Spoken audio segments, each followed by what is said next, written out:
This one made me laugh. Welcome back to the channel.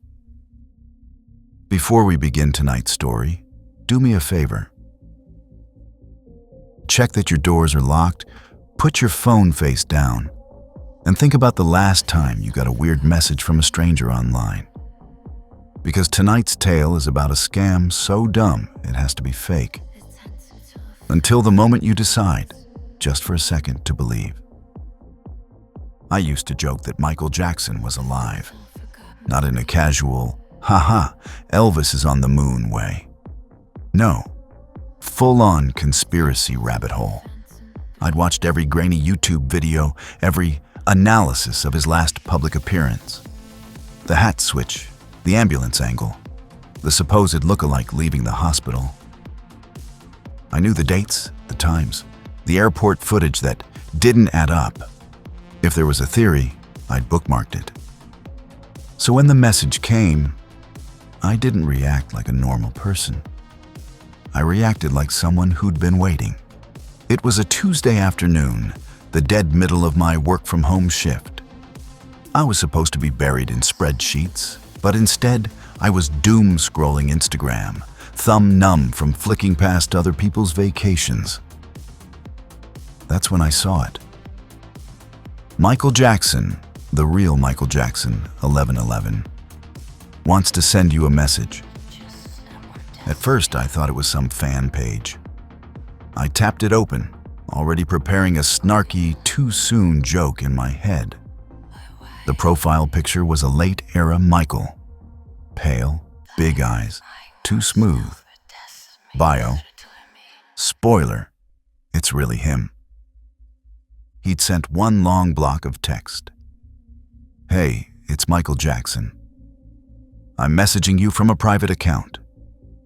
I'm not really dead. Can you Cash App me $600 so I can come back to the United States and put out more music? Hee hee. For a few seconds, I just stared at it.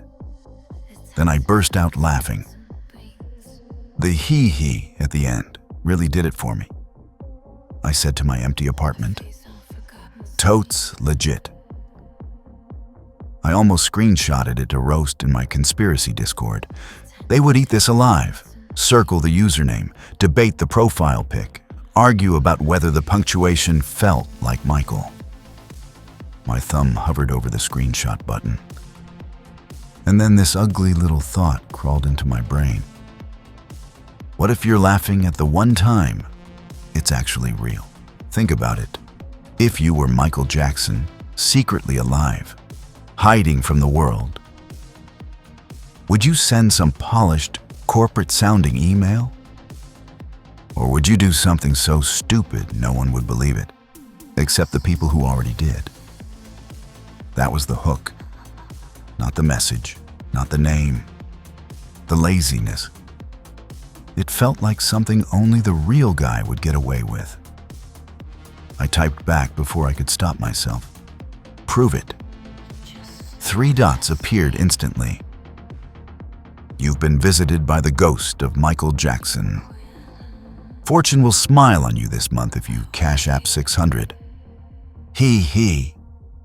I laughed again, but it sounded thinner now.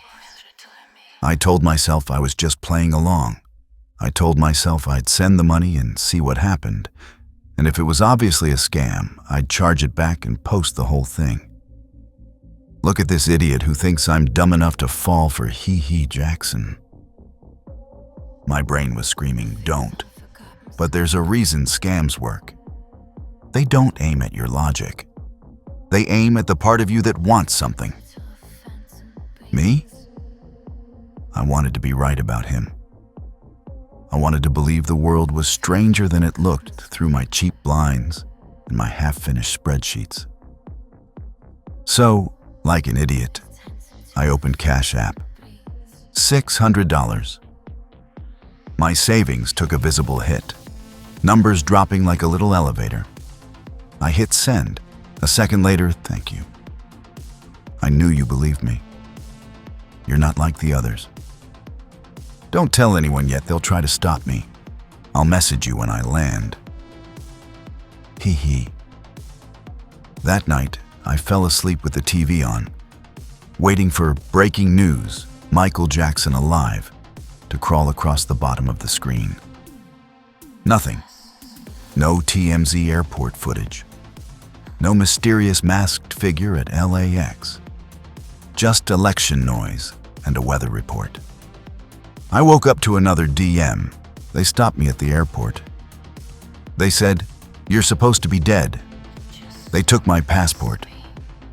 "Can you send 600 more for the fine so I can get through? I'm so close." Hee hee. This one didn't make me laugh. A normal person would have blocked him. Instead, I went deeper. Every excuse he sent slotted perfectly into a conspiracy I already half believed. "They told me I'm supposed to be dead," he wrote. "See? The government. The labels. Someone didn't want him talking." I'm in a holding room. They're watching my calls. Of course they were. Each time he needed more money, another fine, another ticket, another bribe. And each time I stared at those words, "I'm so close," and thought, what if this is the last step? The worst part? I knew how it sounded. At work, my co-worker Nate saw some other "celebrity is alive" meme and snorted, "Man, people are so gullible." "Hi, I'm a millionaire pop star. Can you send me $600 for bus fare?" Liz shook her head. I don't know what's worse, the scams or the people who fall for them. Like, do you not own a brain? I laughed too loudly. Yeah, wild. That night, alone, I sent 800 more. It went on for weeks. I stopped going out, stopped ordering takeout, stopped doing anything that wasn't working, scrolling, or waiting for that gray typing bubble to appear. Once, when my rent was due, I messaged him first. "I'm tapped out." "You said that was the last time." For a few minutes, there was nothing. Then, "I'm sorry. They keep moving me. They're scared I'll talk. One more time and they'll never ask again. I swear on my music. Hee hee." I stared at my balance. I could pay rent and be fine. Or I could be the person who saved Michael Jackson. I took out a cash advance from my credit card. The call came after the 5th transfer. An international number lit up my screen. For a second, I almost didn't answer. Then curiosity took the wheel and my thumb slid right. "Hello?" Static. And then, "Hey." My heart slammed against my ribs. The voice was high and soft and breathy. The exact tone from every interview I'd ever watched, but thinner, like too much compression on an old song. "Michael?" I whispered. A tiny laugh. Hee hee. Every hair on my arms stood up. "I don't have long," he said, voice trembling. "They're monitoring the calls. I'm in a compound. They only let me use the phone if I behave." "Where are you?" He lowered his voice theatrically. "They moved me from Mexico. I'm in Cambodia now. I'm poor. There are no spoons here." "Spoons?" "Never mind. Listen, you're my only real fan. Everyone else just makes jokes." His voice cracked. "They tell me to beat it. They call me Ghost. They don't believe, but you..." He drew the word out. "You do." I swallowed hard. "I'm running out of money." "And I'm running out of time," he said. "One last transfer, then I'll be on a plane. First thing I do when I'm back, I'll go live and say your name. You'll be the one who brought me home. Fortune will smile on you, I promise." The rational part of my brain was screaming by now. The rest of me was humming like a power line. "Okay," I heard myself say. "One last time." The call cut off the second the word left my mouth. The morning after I emptied my savings, I woke up like I'd been shoved out of a dream. The spell snapped. Maybe it was seeing my bank balance, a sad little number where my comfort cushion used to be. Maybe it was the silence. No he, no desperate updates, no airport drama. Whatever it was, I opened his profile with new eyes. The follower count, 59. The posts, random memes, stolen fan art, reshared clips. The profile picture. I saved it, ran a reverse image search, and felt my stomach drop through the floor. First hit, a fan Tumblr from 2012. Second, a clickbait article about plastic surgery. Third, a wiki page. He just used the first image that came up when you Googled Michael Jackson face. The DM that had rewired my life was sitting right there, dumb and obvious. I'm not really dead. Can you cash app me $600? I finally did what everyone in the comments section of my life would have screamed at me to do. I blocked him. Then I put my phone down and actually physically said to myself, just beat it. It didn't feel like a punchline. It felt like a funeral. I didn't tell anyone what I'd done. How do you open your mouth and admit, hey, you know those idiots we laugh at? Yeah, I was one. I wired thousands of dollars too, at the real Michael Jackson 111 because he typed he at the end of his scam. So I kept it to myself. A stupid, expensive secret. End of story. Or it would have been, if my scammer's story ended there too. Half a world away, in a hot room full of blue light, 10 men sat shoulder to shoulder in front of glowing monitors. The fans in the ceiling pushed warm air around. The generator in the alley coughed diesel, lights flickering every few minutes.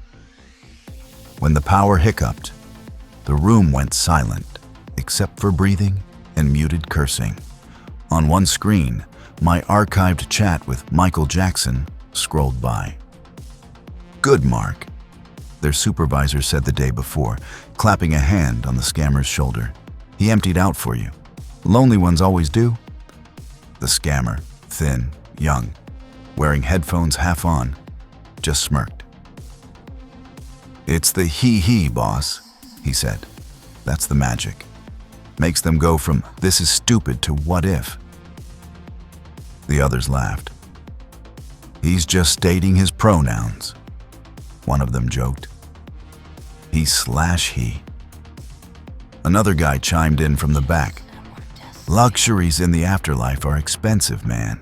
Ghost needs bus money. They roared, wiping sweat from their faces.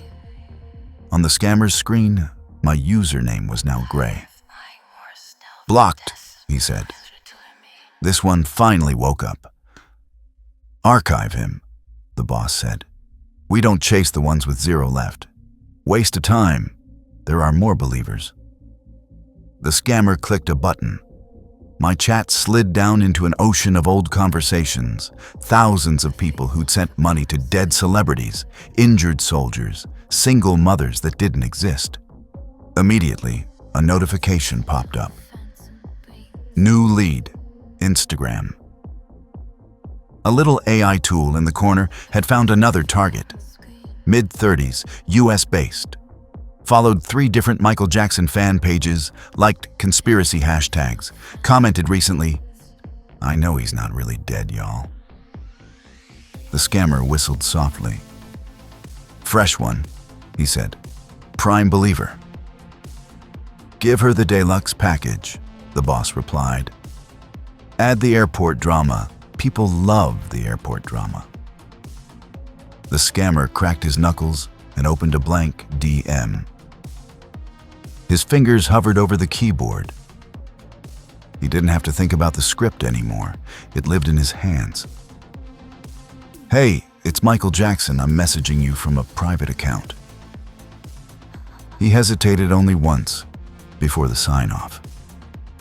From the cheap speakers on each desk, they played old clips for reference sometimes. Interviews, songs, that breathy laugh. They were supposed to turn them off when they worked, but the scammer liked the company. Tonight, one of the clips looped quietly. Hey, Shimon. He caught his reflection in the dark corner of the monitor, pale under the fluorescent strip, eyes hollow from too many nights of other people's hopes. For a second, something moved in the glass behind him. A pale face, big eyes, a too smooth smile. He spun around. The room behind him was the same. Rows of men, fans, wires like tangled veins. No pale man in a sequin glove, just an exhausted guy from accounting scratching his belly. Power flicker again? The guy asked. Yeah, the scammer lied, heartbeat loud in his ears. He turned back to the screen. The DM still waited, half finished. The cursor blinked after the last line. He added the 2 words that had bought them rent, food, and new phones for a year. He. His finger hovered over send. For just a heartbeat, it felt like someone else was guiding it. A cold, amused pressure on his knuckle. Like a hand over his. He shook it off. Clicked. Somewhere, far away, another phone buzzed. A new believer picked it up, laughing at first. This one made me laugh. Before curiosity crept in. Before the hook slid under the skin. If anyone ever DMs you pretending to be a dead celebrity, asking for money so they can come back and bless you with fortune, do yourself a favor. Don't argue. Don't negotiate. Don't send a spoon selfie from Cambodia. Just block them. Close the app. And remember that somewhere in a hot, crowded room, a dozen tired men are typing the same words over and over. And maybe, just maybe, something else is typing with them. Thank you for listening to The Storyteller's Moon. If this story touched you, scared you, or kept you on the edge of your seat, don't forget to like, share, and subscribe. Your support keeps the stories alive, and I can't wait to share the next one with you under the moonlight. Until then, may your nights be safe and your dreams unforgettable.